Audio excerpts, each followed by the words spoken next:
अस्सलाम वालेकुम candidate, welcome to my channel. आज की इस वीडियो में मैं गुज़श्ता वीडियो को आगे बढ़ाते हुए आज हम फर्स्ट जो पार्ट ऑफ स्पीच है उन पार्ट ऑफ स्पीच को जो हमने गुज़श्ता वीडियो में डिस्कस किया था, आज उनमें से जो फर्स्ट पार्ट ऑफ स्पीच है वो नाउन है। इसके बारे में आज हम इसको समझेंगे कि नाउन क्या है। उर्दू में इसे इस्म कहा जाता है। ये वो पार्ट ऑफ स्पीच है जो कह लें कि बहुत इम्पॉर्टेंट एक पार्ट ऑफ स्पीच है, क्योंकि हम जब भी कोई फ़िक्रा बनाते हैं तो हम किसी चीज़ के बारे में बात कर रहे होते हैं। किसी चीज़ की ही पे कोई काम हो रहा है या वो चीज़ काम कर रही है, तो उसी को एक्सप्लेन करने के लिए हम फ़िक्रे को बनाते हैं। तो नाउन इस्म होता है। इस्म क्या होता है? नाम। किसी भी जगह के नाम को या किसी शख्स के नाम को, किसी चीज़ के नाम को नाउन इस्म कहा जाता है। तो ये बहुत ही अहम पार्ट ऑफ स्पीच है। आपको पता होना चाहिए जब आप पढ़ते हैं कोई चीज़, तो जब कोई फ़िक्रा पढ़ते हैं, इंग्लिश के अंदर सेंटेंस पढ़ते हैं, तो आपको पता होना चाहिए कि इसमें कौन सा नाउन कौन सा है। क्योंकि जब आपको नाउन का पता होगा तो आप जो फ़िक्रा पढ़ रहे होंगे उसके मतलब को समझने में आपको आसानी होगी। अगर आप लिख रहे हैं तो आपको पता होना चाहिए कि मैं किसके बारे में लिख रहा हूँ, वो कौन है, वो क्या चीज़ है। तो ये तभी होगा जब आप नाउन और इसकी टाइप्स को समझते होंगे। ठीक है। फ़िक्रे में इसकी अपनी पहचान है, फ़िक्रे के अंदर इसकी अपनी जगह है। जैसे इसमें आप देख रहे हैं एक सेंटेंस मैंने लिखा है इसको समझने के लिए, द सिटी ऑफ लाहौर, ये मैंने इनको डॉट्स के साथ हाईलाइट किया है। The city of Lahore, a vibrant place, affects many attracts many tourist with its rich culture and historic monuments daily. कि इस फिक्र में हमने बात की है कि जो एक हमारा शहर है लाहौर, जो बहुत ही वाइब्रेंट एक जगह है, वो रोज़ाना बहुत से टूरिस्ट्स को अट्रैक्ट करता है अपने रिच कल्चर और हिस्टोरिक मोनूमेंट्स की वजह से। तो ये बात हमने करनी थी। इसमें अब नाउन्स का इस्तेमाल किया है। इसमें तकरीबन सारे जितनी टाइप्स ऑफ नाउन्स हैं उनको इस्तेमाल किया गया। तो आज मैं इसको इन जो टाइप्स हैं नाउन्स की, उनको इस वीडियो के अंदर डिटेल से बयान करूँगा। तो सबसे पहले आप देख रहे हैं कॉमन नाउन, आम नाम। इसके सामने लिखा हुआ है city, place, tourist, culture, monuments. अब कॉमन नाउन्स कौन से होते हैं? हर चीज़ का किसी न किसी कोई नाम होगा। ठीक है। कोई भी दुनिया की ऐसी चीज़ है नहीं होती जिसका कोई नाम ना हो। तो अब पता है आपको कि जो चीज़ें हैं वो उनकी कैटेगरीज़ हैं। ठीक है।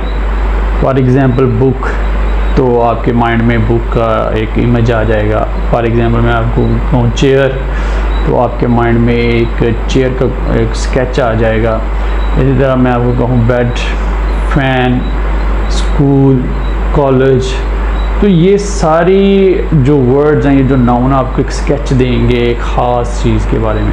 ठीक है। सिटी, जैसे इसमें प्लेस, टूरिस्ट, तो ये सारे कॉमन नाउन हैं। कॉमन नाउन वो नाम होते हैं जो आम होते हैं। जैसे अब बुक आम एक नाम है, कॉलेज आम नाम है, स्कूल आम नाम है, चेयर आम नाम है। ठीक है। एक कैटेगरी का नाम है। तो जितनी भी वो नाम जो किसी कैटेगरी का हो, किसी ख़ास किस्म की चीज़ों का हो, जो जनरली हम बात करते हैं जिनके बारे में, जैसे दरवाज़ा। ठीक है। ये आम नाम है। दरवाज़े आपको पता है हर जगह इस्तेमाल होते हैं। बुक हर जगह इसको बुक ही कहा जाता है। तो ये सारे जो नाम हैं ये कॉमन नाउन है। ठीक है। जैसे इसमें देखें द सिटी ऑफ लाहौर। अब सिटी जो है ये कॉमन नाउन है। Why it is common noun? Because ये जो वर्ड है हम दूसरे शहरों के लिए भी इस्तेमाल कर सकते हैं। फॉर एग्ज़ाम्पल हम यहाँ city of Karachi, the city of Islamabad, the city of Sialkot, the city of Gujranwala. तो ये कैटेगरी का नाम है। ठीक है। ये कैटेगरी का नाम है, इसलिए इसको कॉमन नाउन कहा जाता है। ठीक है। इसी तरह आगे है अब वाइब्रेंट प्लेस, जगह। ठीक है। अब हर जो लोकेशन होगी उसको हम जगह कह सकते हैं, प्लेस। हर जो लोकेशन है उसके लिए ये वर्ड इस्तेमाल किया जा सकता है। प्लेस, जगह, तो ये एक आम नाम है, एक कैटेगरी है। जगह का जब वर्ड लिया जाएगा, प्लेस का नाम लिया जाएगा आपको, तो आपको एक फ़िज़िकल ज़मीन का कोई हिस्सा आपके माइंड में आएगा। तो ये कॉमन नाउन्स हैं। इसी तरह आगे है टूरिस्ट, ठीक है। तो टूरिस्ट एक कॉमन नाउन है, ख़ास नाम है। टूरिस्ट के अंदर कौन लोग हैं, जनरली एक जनरल टर्म है कि वो सयाह, वो लोग जो किसी जगह को देखने जाते हैं या जाते हैं, वो मुल्की भी हो सकते हैं, वो गैर मुल्की भी हो सकते हैं। तो ये एक कैटेगरी का नेम है टूरिस्ट, इसलिए इसको कॉमन नाउन कहा जाता है। इसी तरह कल्चर है, इसी तरह मोनूमेंट्स हैं, ठीक है, मुजस्मे जिनको कहा जाता है। अब मुजस्मे कई तरह के होते हैं, मुख्तलिफ उनकी अक़साम होती हैं। तो ये सारी कैटेगरीज़ के नेम हैं, इनको कॉमन नाउन कहा जाता है। दूसरा आ जाता है प्रॉपर नाउन। प्रॉपर नाउन ख़ास नाम, एक कॉमन नाउन है, आम नाम। प्रॉपर नाउन इसका एंटीथेसिस है, इसका एंटोनिम है कॉमन, प्रॉपर। तो प्रॉपर ख़ास नाम, फॉर एग्ज़ाम्पल सिटी, तो कौन सा सिटी, लाहौर, ठीक है। For example place, which place, Sialkot, which place, अब ये कॉमन है, प्रॉपर करना है तो मीरपुर। प्लेस कॉमन नाउन है, प्रॉपर करना है इस्लामाबाद। ओके, तो प्रॉपर नाउन ख़ास नाम को कहा जाता है, वो नाम जिस पे आपने फ़िक्रा बनाना है, जिस पे आपने सेंटेंस बनाना है, जिसको आपने ख़ास करना है, जिसके बारे में आप बात करना चाहते हैं। फॉर एग्ज़ाम्पल बॉय एक कॉमन नाम है, उस्मान एक प्रॉपर नेम है। उस्मान का नाम लूँगा तो आपके माइंड में एक ख़ास इंसान की इमेज आएगी। तो वो क्या है, प्रॉपर नाउन, प्रॉपर नाउन। तो प्रॉपर नाउन कॉमन नाउन का एंटीथेसिस है, इसका एंटोनिम है कि कॉमन नाउन आम चीज़ों का नाम, प्रॉपर नाउन ख़ास चीज़ों का नाम, ठीक है। For example board, white board एक कॉमन नाउन है। This white board on which I am writing, ये ख़ास एक नाम है। तो जब आपने किसी ख़ास जगह का, चीज़ का, शख्स का नाम लेना है, तो आप क्या यूज़ कर रहे होते हैं, आप प्रॉपर नाउन यूज़ कर रहे होते हैं। जैसे इसमें लाहौर है, the city of Lahore. Lahore एक ख़ास जगह का नाम है, एक ख़ास सिटी का नाम है, एक पहचान है। तो ये इसे प्रॉपर नाउन कहा जाता है। इसी तरह नेक्स्ट आता है कंक्रीट नाउन, ठीक है, यानी कि चीज़ों के नाम, जो बेजान चीज़ें हैं उनके नाम, ठीक है। फॉर एग्ज़ाम्पल हर चीज़ जो है वो किसी न किसी ख़ाम मटीरियल से बन के बनी है। अब सिटी है, सिटी क्या है, सिटी बिल्डिंग्स का नाम है, रोड्स का नाम है, हिस्टोरिकल उसके जो एस्पेक्ट्स हैं उनका नाम है। तो ये एक स्ट्रक्चर का नाम है, पूरा स्ट्रक्चर होता है एक सिटी के अंदर, तो ये इसे कंक्रीट नाउन कहा जाता है। इसी तरह मोनूमेंट्स हैं, मोनूमेंट्स जो हैं वो ख़ास चीज़ों के बनाए जाते हैं, वो ख़ाम मटेरियल इस्तेमाल किया जाता है, उसको प्रॉपरली उसको बनाया जाता है, मुख्तलिफ़ चीज़ों से मिलकर वो बनाए जाते हैं। तो वो सारे जो हैं चीज़ों के नाम जो बेजान हो, उन सब को वो आ जाते हैं कंक्रीट नाउन पे, ठीक है। मटीरियल नाउन भी इसी को कहा जाता है। जितने भी फॉर एग्ज़ाम्पल आयरन है, ठीक है, ये एल्युमिनियम है, ये जितनी भी चीज़ें हैं जो ख़ाम जो कह लें कि चीज़ों के नाम, इनको मटीरियल नाउन या कंक्रीट नाउन भी इनको कहा जाता है। तो जो ख़ाम चीज़ें हों, ठीक है, जिनसे मिलके कोई चीज़ बनाई जा सके, और उनसे उन चीज़ों से मिलके जो चीज़ बनाई जाती है वो भी एक कंक्रीट नाउन होगा। इसी तरह एब्स्ट्रैक्ट नाउन, ये बड़ा इंपॉर्टेंट नाउन है, इसको समझने की ज़रूरत है।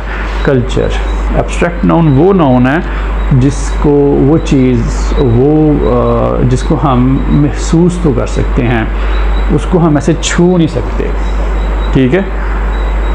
ऐसे ये देखें ना, ये जो वाइट बोर्ड है ये कंक्रीट नाउन है, ठीक है, कि इसको मैं छू सकता हूँ, देख सकता हूँ। लेकिन एब्स्ट्रैक्ट नाउन जो है मैं इसको छू नहीं सकता, ठीक है, इसको देख नहीं सकता एक फॉर्म के अंदर, बल्कि इसको हम महसूस कर सकते हैं। अब इसमें देखें, the city of Lahore a vibrant place, ठीक है, attracts many tourist with its rich culture. ठीक है। कल्चर क्या है? अब कल्चर ऐसी चीज़ है जिसको महसूस किया जाता है। फॉर एग्ज़ाम्पल आप लाहौर जाते हैं तो आपको वहाँ पे ख़ास लोगों का पहनावा नज़र आएगा, लाहौर की ख़ास लोगों की रवायात हैं वो नज़र आएंगी, उसकी लैंग्वेज है, एक ख़ास लैंग्वेज है जो लाहौर की आपको नज़र आएगी। इसी तरह आपको लाहौर के खाने ख़ास नज़र आएंगे। तो वहाँ पे जो लोग रह रहे हैं, रिश्ते हैं, उनकी एक ख़ास मेंटालिटी है, ठीक है। तो ये सारी चीज़ें जो हैं, पहनावा है, ये सारी चीज़ें कल्चर में आती हैं, ठीक है। तो कल्चर को महसूस किया जाता है। जैसे इसी तरह एक एब्स्ट्रैक्ट नाउन है ड्रीम, ख्वाब। हम ख्वाब को महसूस करते हैं, इमेजिनेशन, ख़याल, तसव्वुर, ये सारे क्या हैं? ये एब्स्ट्रैक्ट नाउन है। जैसे फ़ियर, जितने भी एहसासात हैं, फीलिंग्स हैं, अब ये फीलिंग्स को क्या किया जाता है? महसूस किया जाता है। इनको हम छू नहीं सकते, ये कंक्रीट नहीं है। जिस तरह प्रॉपर जो है वो एंटोनिम है कॉमन की, इसी तरह एब्स्ट्रैक्ट एंटोनिम है कंक्रीट की, कि हम इसको महसूस तो कर सकते हैं लेकिन इसको हम छू नहीं सकते। ऐसी वो चीज़ें, उन चीज़ों के नामों को एब्स्ट्रैक्ट नाउन कहा जाता है जिसको हम छू ना सकें बल्कि महसूस कर सकें। जैसे जितने भी एहसास हैं, पहले आपको बताया है, फ़ियर, तो ये सारी चीज़ें क्या हैं? ये एब्स्ट्रैक्ट नाउन्स हैं, उनके नाम, फीलिंग्स के नाम। इसी तरह नेक्स्ट आ जाए काउंटेबल नाउन्स। काउंटेबल नाउन्स जैसे आपको पढ़ते हुए पता चल रहा है कि काउंटेबल जिसको गिना जा सकता है, वो चीज़ें जिनको गिना जा सकता है। फॉर एग्ज़ाम्पल टूरिस्ट हैं, अट्रैक्ट मैनी टूरिस्ट, तो टूरिस्ट को हम गिन सकते हैं, कितने टूरिस्ट हैं, वो काउंटेबल नाउन्स में आ जाएंगे। इस तरह मॉन्यूमेंट्स हैं, मुजस्मे हैं, वो चीज़ें जिनको गिना जा सकता है, जैसे कार्स, ठीक है, पीपल, इसी तरह जितने भी जो ऐसी चीज़ें हैं, ऐसे नाम हैं जिनको गिना जा सकता है, ठीक है, उनको काउंटेबल नाउन कहा जाएगा। इस तरह अनकाउंटेबल नाउन है। अनकाउंटेबल नाउन वो चीज़ें जिनको गिना नहीं जा सकता। इसमें अब अनकाउंटेबल नाउन एक कल्चर है, ठीक है, इसको गिना नहीं जा सकता, ठीक है। कल्चर को हम गिन नहीं सकते, 1 2 3 4 इस सेंस में नहीं इसको गिन सकते, बल्कि इसको हम महसूस करते हैं। तो जैसे वाटर है, वाटर एक अनकाउंटेबल नाउन है, हम उसको गिनते नहीं हैं, मापते हैं, ठीक है। तो अनकाउंटेबल नाउन और काउंटेबल नाउन ये एंटोनिम है, अनकाउंटेबल काउंटेबल नाउन के एंटोनिम है, ठीक है। तो अनकाउंटेबल नाउन वो चीज़ें जिनको गिना ना जा सके, काउंटेबल नाउन वो चीज़ें जिनको हम गिन सकते हैं। तो ये इसका एंटोनिम है। तो इस तरह इस वीडियो में मैंने नाउन और इसकी अक़साम को एक्सप्लेन करने की कोशिश की है। तो अगर आपको इसके बारे में कोई क्वेश्चन हो तो आप मुझे कमेंट्स में पूछ सकते हैं। अगर आपको समझ आई है तो आप एक ऐसा फ़िक्रा लिखें कमेंट्स के अंदर जिसमें ये तमाम जो नाउन्स हैं वो इस्तेमाल हुए हों। Stay connected for learning more. Thank you.